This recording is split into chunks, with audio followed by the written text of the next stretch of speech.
Cassie Davison is the owner of The Gate Hangs Well, a family-friendly pub in Syston, and has been active in the hospitality industry and business community in general for decades. She has held the positions of board trustee at Reek Valley Academy Trust, steering group member at BID Leicester, chair of the Cultural Quarter Community Interest in Leicester, and now the founder and organizer of Kit and Kin. In this podcast, we talk to Casey about developing a brand that your customers will love. Hi, Cassie, how are you? I'm very good, thank you. How are you? I'm all right, yeah, surviving in the cruel world or something. So, Cassie, yeah, I mean, we had a quick chat the other day, just to introduce you to people.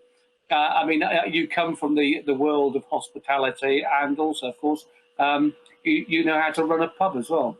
I do. A bar, and that's very much your background, 20-odd years experience at that. And, yeah, as it says here in your bio, set up and run fine dining restaurants, city bars, event companies, and festivals. So you've worn a few hats over the years, but obviously at the centre of that has been how to bring people together in one shape or another. So the question was how to create a culture or an environment that people love. So tell us a bit about how that started off. Well, yeah, so obviously I've had 22 years of building my own businesses and venues. And whilst all of them have had that culture of buzz about them, in particular, there's two that particularly stand out. And one of them was my very first bar, actually, which created that culture that people love completely by accident. I set out to open a bar because I was young and naive and thought that would be quite a cool thing to do. I'd been working in pubs and bars for quite a while, and I wanted to do it myself. Basically, I wanted to prove that I could do it really, really well. So we opened this bar. It was in the Bronston Gate area of town, but it was before in Leicester, if you know Leicester. But it was before very much else was there. So, I mean, I remember the night before I opened, turning around to my dad and saying, because it suddenly dawned on me, how do I get customers in? I said, what if no one comes? And my dad just turned around to me and said, build it and they will come. And I was like, that's just a quote, Kevin Costner quote. That's not good advice. And I suddenly had this panic of like, actually, how do you do this? Yeah. Fortunately for me, I think there was a lot of things that went right. I mean, there's a lot of my research as well. I did know that it was a good area to be in, but a lot of things went right. There was a lot of young people moved into the area at the same time. The house prices went up ridiculously, really quickly, because all these young people were moving into the area, and they were all like me, and they all wanted the same thing as me. They wanted a place that was that served good quality food and drink, and that delivered good quality and good high levels of customer service. And I and without, because I'd come from a Michelin star background as well. I've been working in Michelin star restaurants, and my sort of thing was like, well, why do we have to save the really good quality stuff, and in terms of service and products? Why do we have to save it for just people spending lots of money? Why can't we deliver that at that at sort of the local level? And so I sort of accidentally created this place where people loved.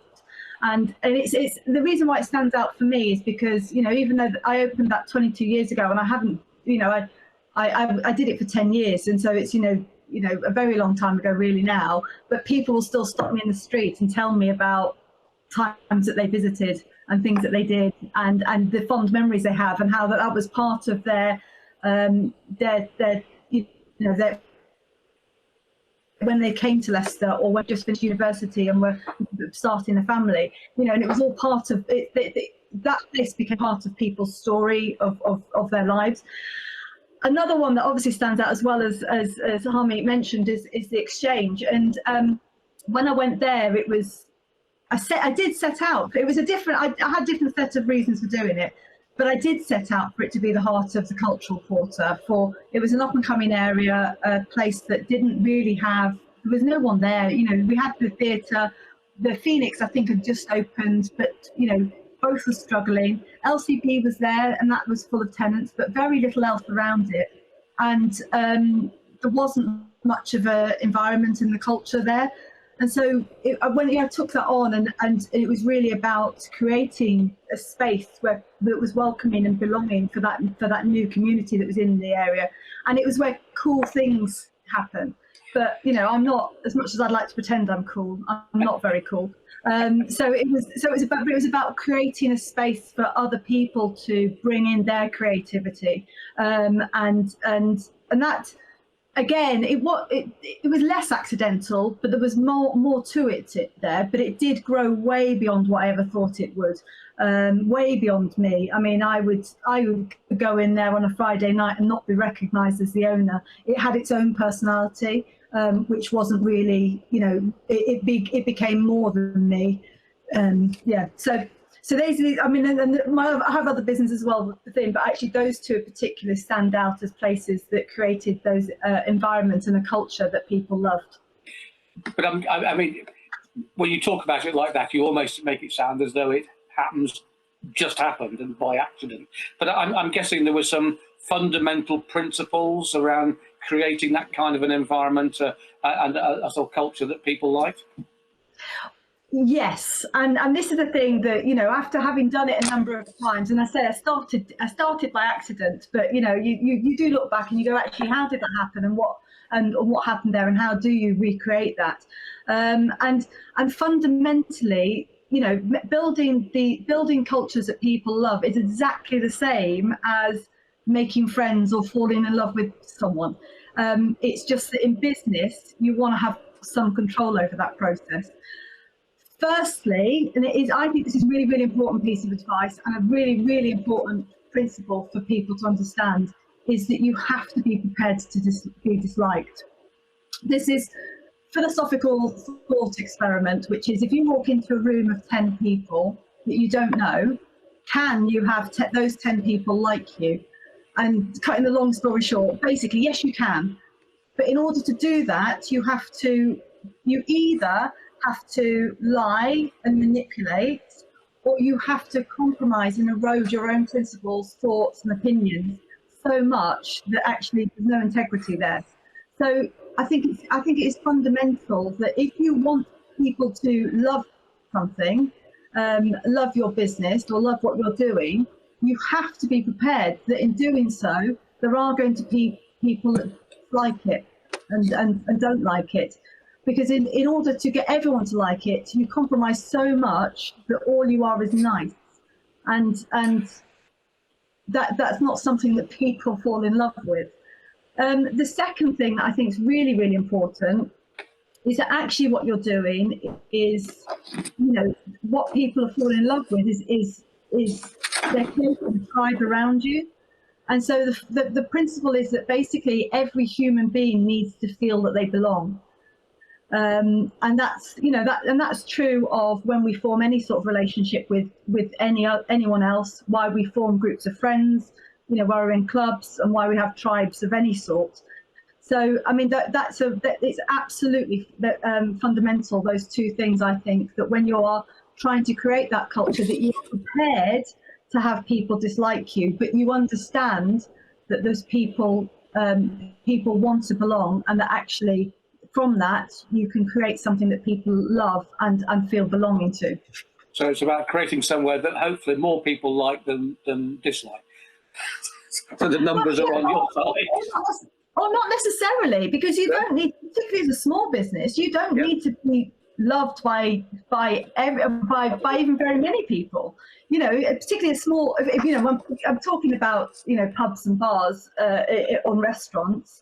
It's not a massive amount of the population that you need to like you. I mean, if you're, and actually, I think that hospitality is a really good example of this, because if you're talking about chains, for example, they do have to have much more of the population that like them, and so, but in doing so, they have to make much more compromises. And therefore, that's why I chose that word. People like them rather than love them. Yeah.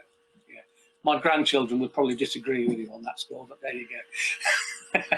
But so you once you have those key principles, we like about be prepared not to be necessarily liked as much as you want to be, and humans this need to belong, this creative drive. So once you've got those principles, where do you start then in actually? Well, I mean, it sounds like it's like a mountain to get over, but actually it's really, really simple, because this is it works as concentric circles. So it's like dropping a stone in and you have this ripple effect outward. And whilst what you're trying to achieve is this outside ring, actually there is a central point to it and a simple step to make.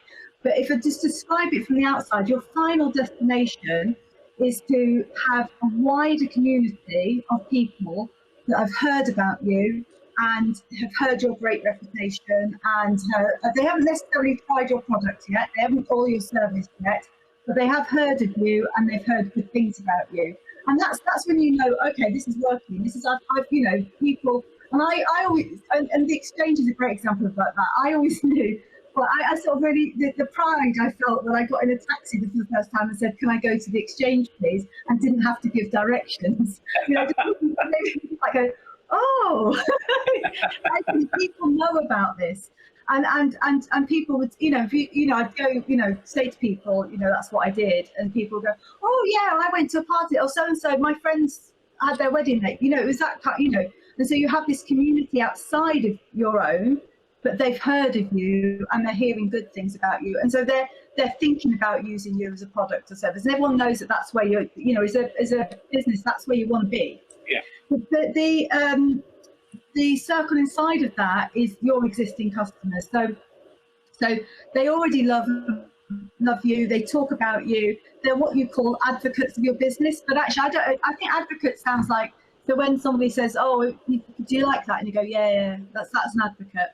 But I prefer the Harvard use they choose to use the word apostle, and I think that's so much better. You know, when you've actually got customers that are like going, you know, this place, you have to go, it's amazing, you have to go there, or whatever. I mean, because it's not just hospitality, it's for most, you know, any business. I know this great accountant, you must use them. And there's this thing that people say people want to belong, but people also, when they make a decision, they want other people to make the same decision. So that, you know, so if they've decided that you are the best thing ever and you have the best service and the best product, they want everyone they know to use you as well. And this is your whole, this is your whole marketing strategy done. Once you've got to this point, you know, your marketing is getting done for you by people who love you. So this is where you want to get to as well. So importantly, they share your values. They are your tribe. And again, you know, going back to what I was saying before about being disliked, these are customers that have chosen you. So they've picked you. So it's not just about you going out and deciding who your customers are. They come to you and choose you. Going in a little bit further, how you get those customers is the interaction between your staff and the customers. So it's a staff's approach, and the way your employees are handling customers and talking and dealing with customers that is actually infusing your customers. So again, even to this point, as a business owner or manager, you're not actually involved in any of these interactions. These are happening outside of your influence, really. And so then you move in further, and you have a team of staff, and it can be, you know, large or small team. It can just be one person, but it is people who share the values of the business and are able to live and breathe them and articulate them. And it's not just, you know, having a mission statement on the wall that they've read and are able to reel off. It's them really believing it and really being part of it. And when they do, they can't help but communicate that to your customers, and your customers will get the best possible service because they're being delivered it by people who care as much about their business as you do and care about everything that you're doing. Moving further from that, moving in from that, so where the staff are getting that from is from you. So you have recruited those staff, And presumably you've done a good job of recruiting them because you recognise these people who will share your values and share what you're doing. But you are able to you're able to properly articulate all of what's your own values and communicate that well with them. And as I say, it's not a mission statement on the wall. I mean, I think that correct me if I'm wrong, but it's 80% of all communication is non-verbal. So you can come up with a set of reasons why this is great, but actually, unless you really believe it yourself and you're living, breathing it, that won't communicate. So they're going to follow your example, aren't they? Yeah, absolutely. So therefore, here we get to the very central, the stone in the water, if you like, is you and your why you do what you do. And if you can really properly articulate that to yourself, never mind to anybody else, if you can really understand that yourself, then you will live and breathe it. And if you do, then that all ripples straight out again. That's what I mean, slightly off piece, but when you said you walked into the exchange and people didn't realise that it was yours, what did that feel like? I loved it. Yeah. It's an extraordinary experience, actually. No, I love it. I've always that's exactly what I wanted from my business. Did you ask them what they felt of it? Yeah, because my business has never been about my status. It's never been about that. And actually, people who know me personally, well, actually, they'll say think I'm shy. I don't think they do. I think I do talk a lot for someone that's shy, but I don't like the attention. Okay. So it was never running. You're in the wrong place then. But running my businesses has never been about me taking credit for it, because actually that comes through in my values in terms of how I articulate that to my staff as well. Because I was particularly in the exchange. It was a cool, creative place, and I'm not sure I am cool or creative, but I employed very cool, creative people. Yeah. And I gave them the space to be able to do stuff and to be creative and to be experimental with stuff, and also not just have my staff do that, but my customers do that. And there's like Harmy gave an example. We used to just say to customers, "Yeah, use these spaces; they're free. Yeah, do what you like with them." And so the amount of really cool stuff that came out of that was amazing. You just have so many cool. There was such an events list going on at the exchange that I didn't know what was going on. We couldn't keep up with it. People would book a room and we'd go, okay, and someone would go, oh yeah, this is a really cool event. I go, is there? Oh my god, I missed it. Oh well, never mind. Yeah, I mean, it's quite. I mean, just going back a step, if you like, because you said that one of the interesting is that when you know or why you want to be involved in the business, and if you like, and it's being able to communicate that to your staff, because when they know why you want to do it, then they'll be that much more involved with the purpose of the place. So for you, what does why look like? I mean, what is the why for you? Well, why this is really interesting, because this is understanding your why is really, really interesting, because it's different for every business. So I can go to, a pub down the road, and the reason why that person's running that pub, it may look the same, it may even be operated the same, but the reason why they're doing it could be very different to the reason I'm doing my business.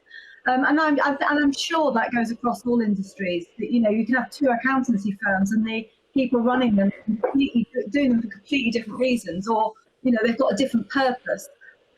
So for me, the other thing is also, for me, it's always changed over time. My why. So when I first started with Entropy, I was young, I was very naive, and I had an absolute agenda to prove myself. I hadn't been able to get I wanted a career in the industry. I hadn't yet been able to land myself a job. I hadn't had the promotions I wanted, and I just thought, you know what, I'm just going to do it myself. I'll show them. I'll do it myself. Which, like if I go, you idiot. but it was also about the high standards, and it was about sort of demonstrating those high standards.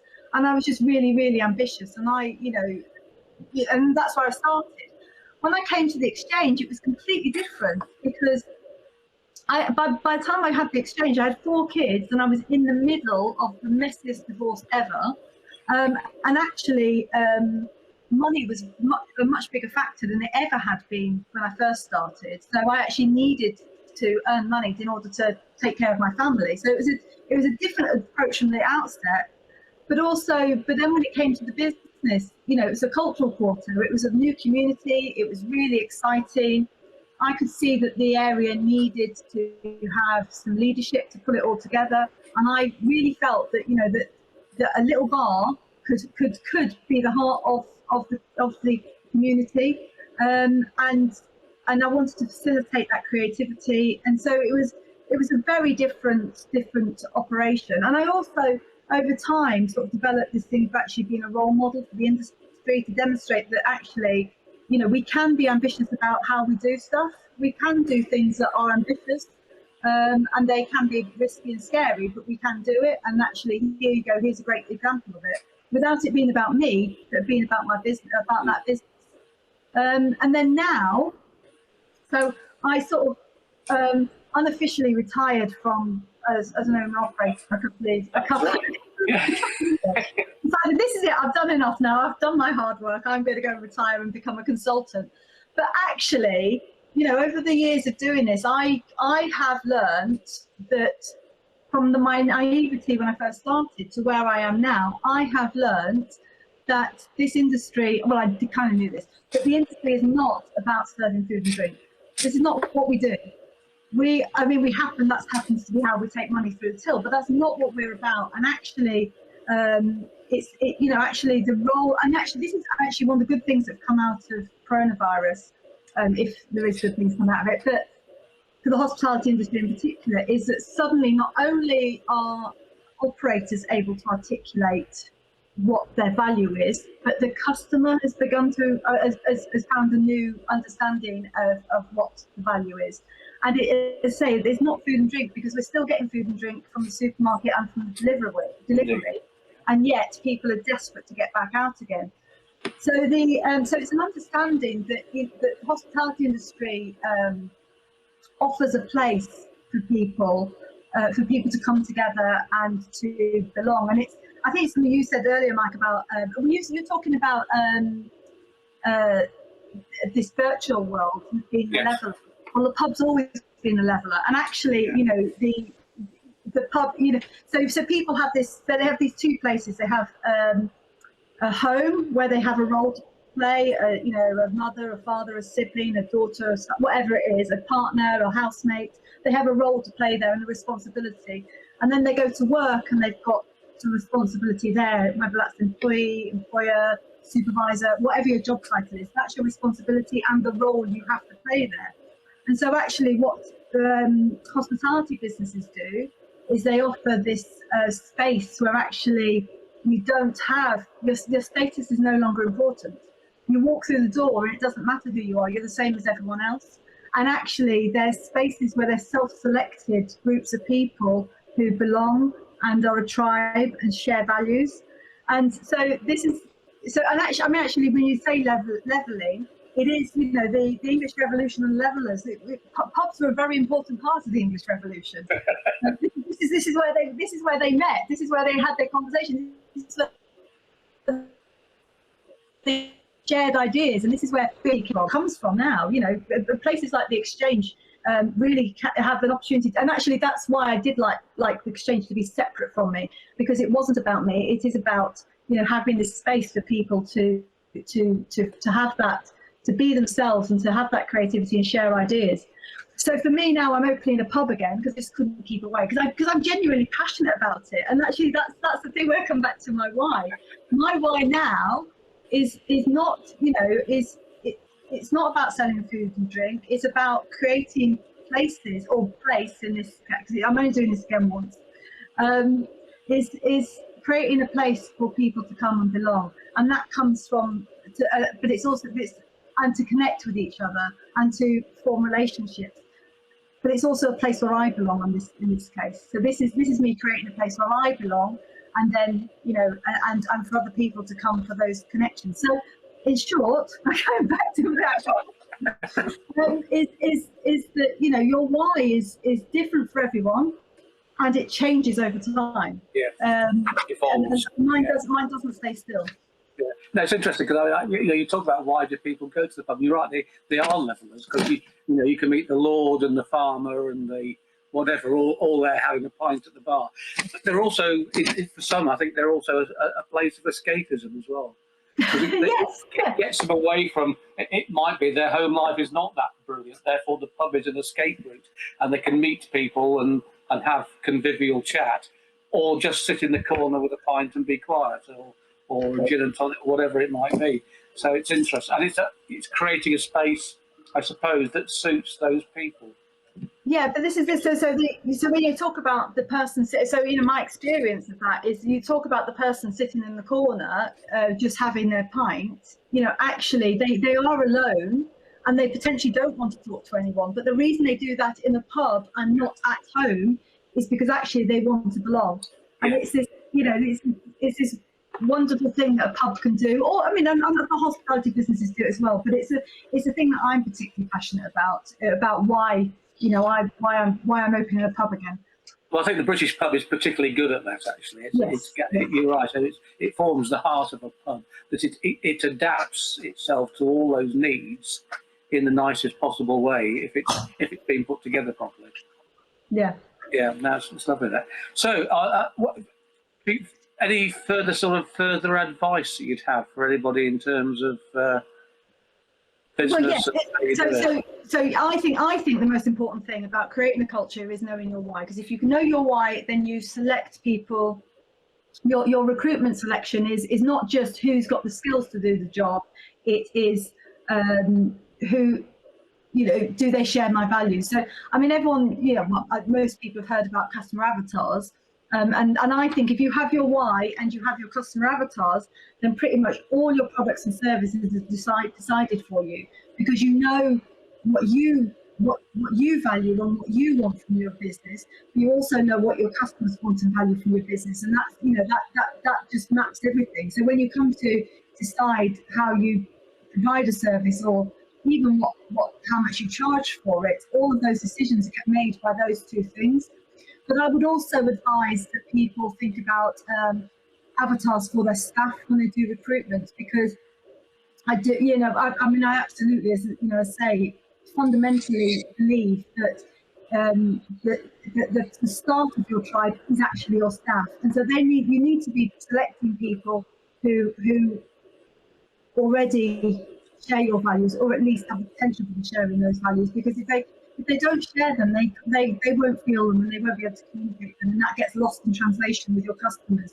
And I do see far too often people. I think Sandra was talking about it earlier. You know, with the checklist of skills and stuff they require, and you know, qualifications they require, and actually forget that actually what people value is a really important part of your culture in the business. I also think that you set the tone. It's important to remember that you set the tone of your business. And if you're not joyful, your business isn't going to be joyful. I've been in a few pubs where I did wonder why the landlord was there at all. So, yeah. I mean, there's plenty of businesses where, you know, plenty of business where the landlord is, or pubs in particular. But I think I've heard of bookshops and like this as well. You know, where the owner's just really grumpy, and actually that becomes part of the attraction. People love it. You know, actually it can be. Yeah. There's grumpy.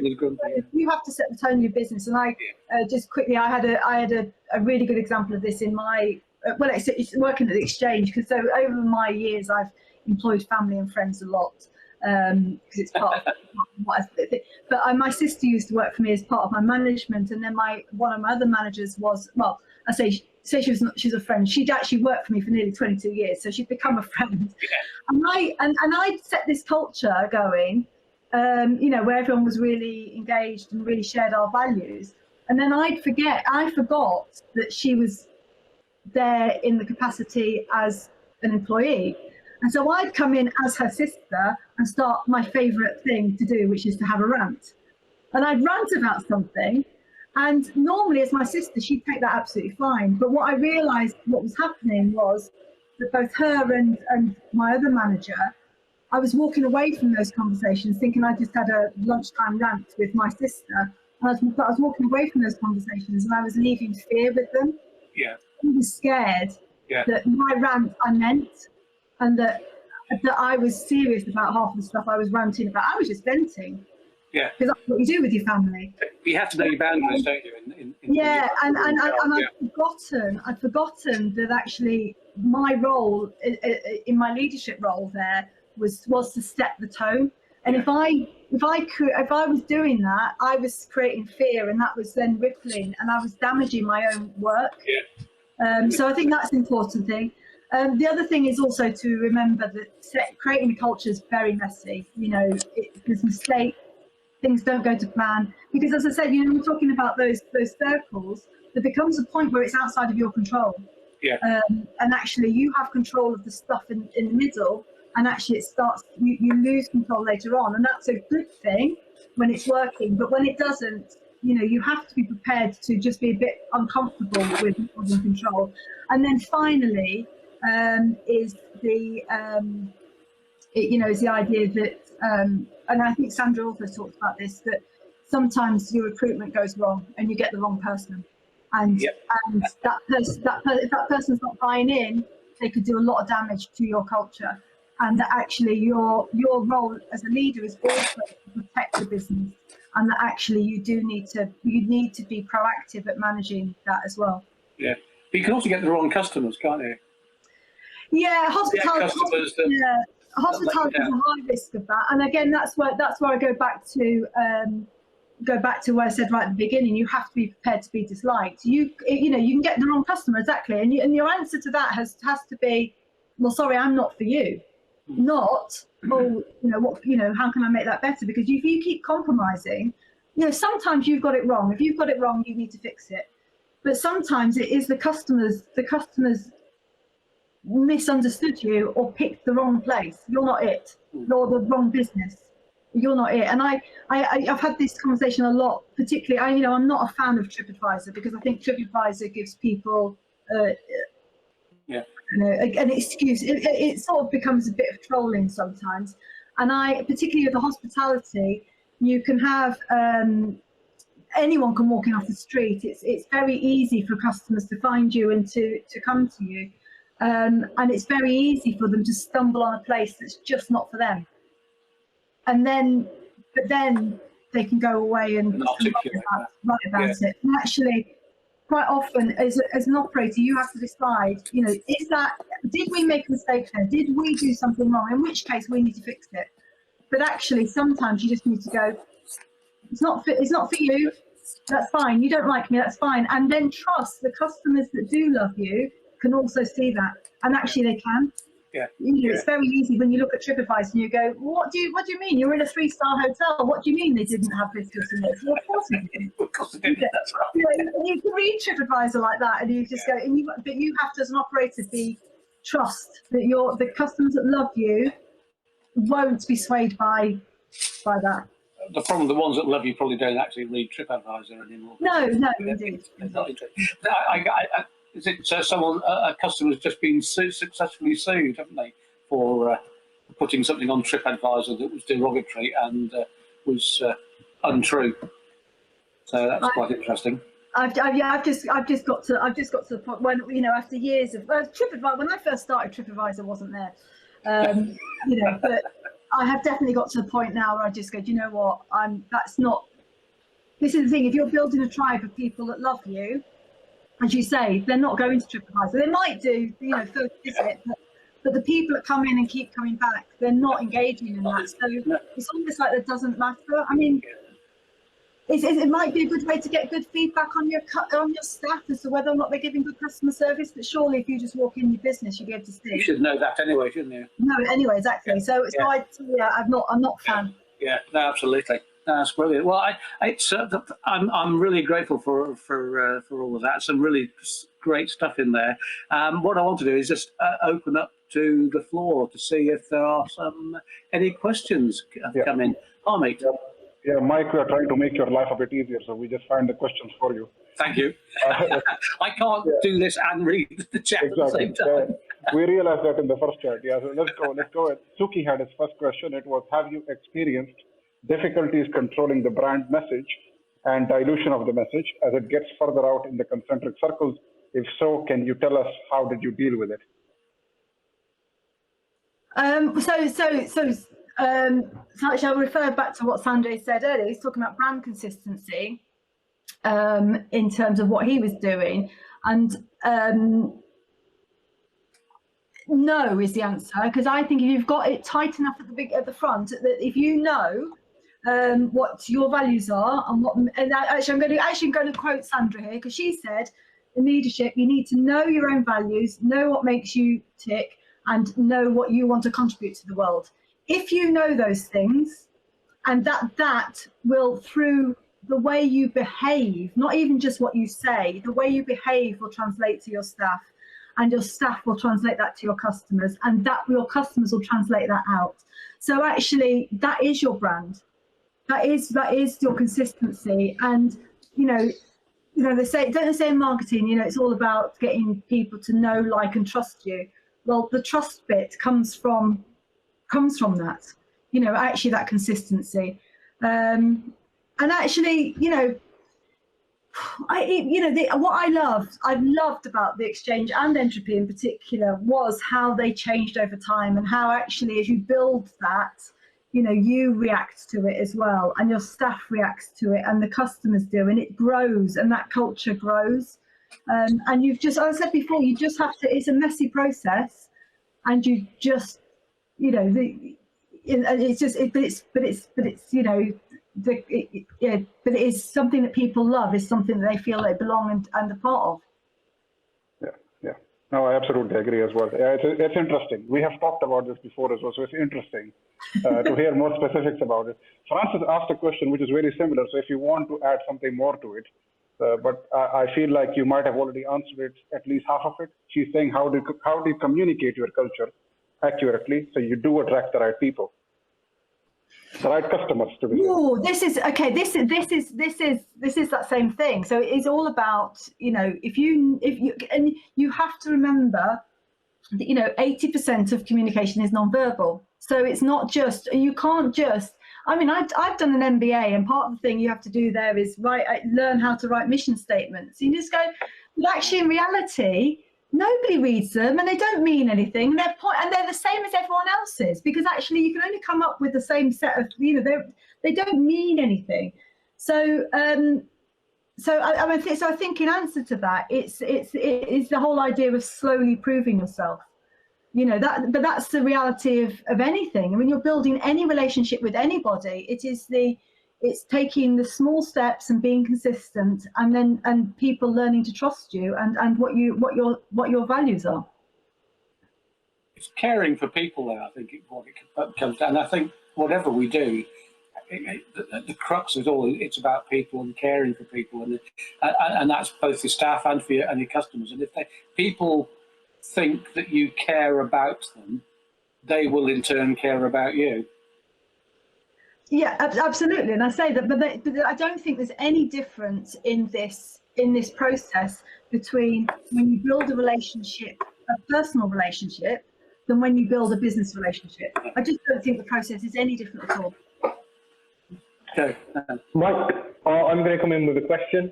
If there is any more questions, do put it in the chat. My question is around when you make a decision yourself and when you take a consensus approach. So when do you take a democratic approach and autocratic? And my thinking is this: you start off and you've created something, but there are going to be times where what you've created goes against you and some of your sort of views and points. And it'd be quite nice if there is a time when that's happened. But then how do you make that decision of, right, let's take a democratic approach and listen to the community, although it's different to your views, and when do you stand your ground? I am, or am I a reformed? I'm not sure. A control freak, but I yeah, so I always start my business as obviously in that sort of autocratic style. You know, I'm telling you how it is because I want people to understand it, and I'm the only one that understands it at first. So I need to set everything in place. But very quickly, if you do trust the community that you're building, then they do have they know better than you sometimes. And actually, what I've learned over the years, and this is as much in business as in parenting. Actually, I probably learned this in parenting. Is there's more than one way to do things. You know, there's plenty of different ideas that will get something done, and plenty of different ways to do it. So actually, relinquishing some of that control is quite important, because if you don't empower the people around you, whether it's your staff or your customers, then they're not going to trust you. They're not going to feel they belong. So you have to let go of it at some point. So I think quite quickly. So although I say so, in short, I start saying how it is, but very quickly start handing over some of that to other people to make those decisions. I think the time when I step back in and say no, or actually we are going my way, is when potentially those decisions are undermining the integrity of those values in the first place. And I think that's the bit that's important. And to go back again, if you know your values and you know why you're doing something, you can see when it's going wrong very quickly. You can see straight away that somebody's made a decision or creating an idea that doesn't fit. And so actually, so rather than actually having to tell people, you can allow people to experiment and do things, and you're just keeping that working, and then just sort of making sure you're keeping it into where it should be, but actually allowing a lot of freedom within there. Yeah, I was just thinking there from Leanne, and she was saying the consistency. And as a leader, you have to be consistent in the way that you deal with people, and I think that goes both for your staff and for your customers. That consistent approach. Yeah, absolutely. And certainly just going back with at the minute, so I'm in the middle of setting up this pub. Obviously we can't open until May the 17th, I hope. But at the minute we're starting to build those relationships. I have a group of staff that are sitting there waiting, but we also have loads of community interaction. And actually, when people are coming to us and saying, "Can we do this here? Can we do this here?" My question is, does that fit with our values?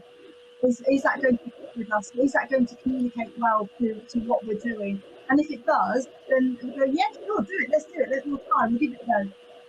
Let's see. I've got a question for you. Are you going to be able to get everyone from the mastermind sessions in your new pub? We'll find a way.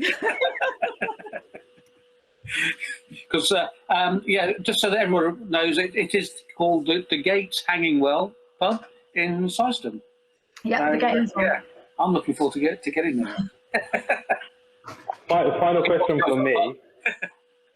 A final question for me, Cassie, is how would you describe the profile of the people that you're looking to bring to your new pub? This is interesting, because this is custom avatars, and in this case they are local. My first. There's more than that. There is obviously, when you do avatars, you have more than one group. But my very first is a very local picture. So it's people that live and work in the area. We're a destination because we've got no houses around us. So you have to come. So you have to actually make an effort to come here. So it's a very strong sense of that community. And so in order for us to demonstrate that, we are very much driven by being sourced locally. So we've got literally local greengrocer club, serving us. So that's a really, really important part of what we're doing. Beyond that, it is the values that people have rather than their demographics that will be the factors. So people that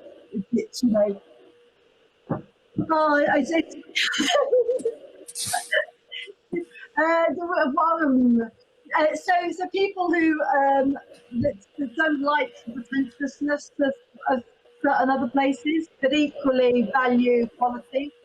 And that quality comes from and value. They value value, but not necessarily from it being cheap, but from the whole thing. You know, from actually it being good value for money. And I'm really honest about what we're doing. This is where the non-pretentiousness comes from. Yeah, I mean, the pub is a full package, isn't it? Yeah. You know, sometimes, you know, the beer might not be the greatest, but the environment makes you put up with that. And sometimes you go to a place where the beer is fantastic, but you just don't want to be sitting in there because it's just not. Yeah. Yeah, it's a whole package. Yeah, it's the real deal. I love it. Great stuff. Are you there, Harmy? Yes, we're just me and Taz are just discussing what's happening next. Okay. Well, yeah, we're sorted. Yeah. I'll just say my last thank you very much, Cassie, for that. That was a great insight, actually, both to you, but also to the environment you work in, which I think is great. And I really do wish you well on the new venture.